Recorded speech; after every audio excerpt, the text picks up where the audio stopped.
Payal Mukherjee was trapped. In a dimly lit room in Uttar Pradesh, a man she was supposed to trust was closing in, his stance making it clear that her consent was not part of his equation.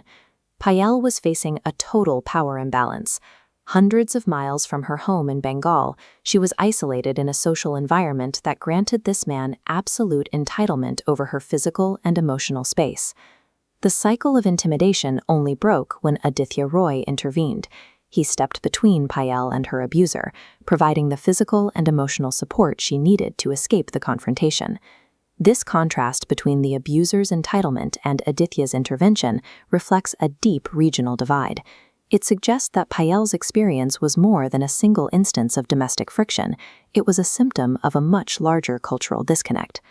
On screen and in celebrity history, these cross-regional unions are often framed as the ultimate romance. High-profile marriages, like Amitabh Bachchan's union with Jaya Baduri, suggest that progressive Bengali values and Heartland traditions can blend seamlessly. But the ground-level reality tells a different story. For the average woman, migrating over 1,000 kilometers into Bihar or Uttar Pradesh for marriage is rarely about romance. Instead, these unions are frequently driven by a critical shortage of local brides in the heartland, caused by low sex ratios and poverty. These marriages often force a collision between two different social worlds. For the modern Bengali woman, entering the heartland means navigating a social structure that expects the surrender of the very autonomy she was raised to value. Bengal's social framework is a product of the 19th century Renaissance.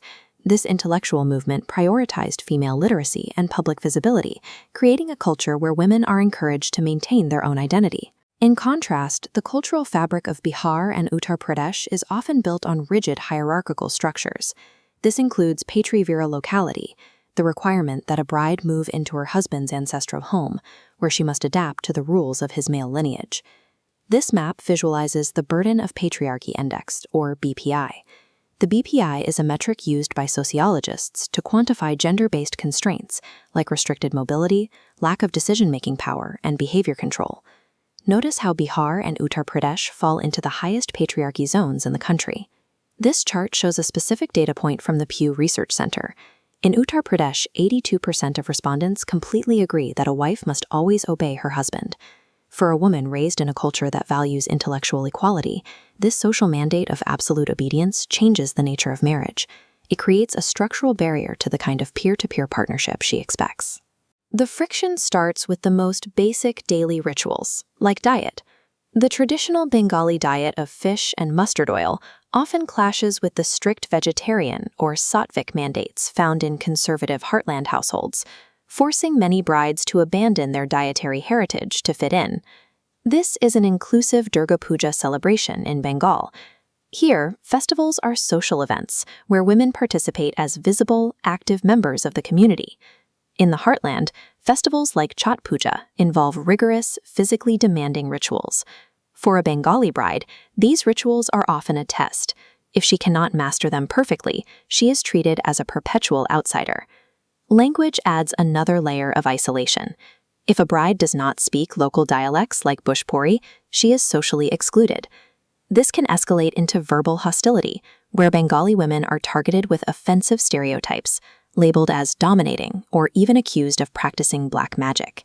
When rituals, language, and diet are used as constant tests of conformity, the household stops being a home. It becomes an environment where the bride must choose between her own heritage and the expectations of her in-laws. This domestic pressure can quickly escalate into physical danger, fueled by the commercialization of marriage in the heartland. In many of these unions, the illegal but persistent practice of dowry transforms the bride. She is no longer seen as a human partner, but as a financial asset to be continuously extorted for cash, jewelry, or property. We see the tragic results of this system in cases like Vitanya and Vaishnavi. Both were educated women whose families had already paid significant dowries, yet both were driven to suicide by the relentless financial demands and abuse from their in-laws. Payal Mukherjee's story is a visceral example of this environment. Her experience clearly illustrates the vulnerability of women in a marital system that often prioritizes financial extraction over human safety. When Aditya Roy stepped in to help Payal, he was acting on a modern Bengali norm, the idea that marriage should be a collaborative choice between individuals rather than a system of absolute familial control. Today, more Bengali women are recognizing these risks. They are increasingly prioritizing their own financial independence and collective security over traditional marital expectations.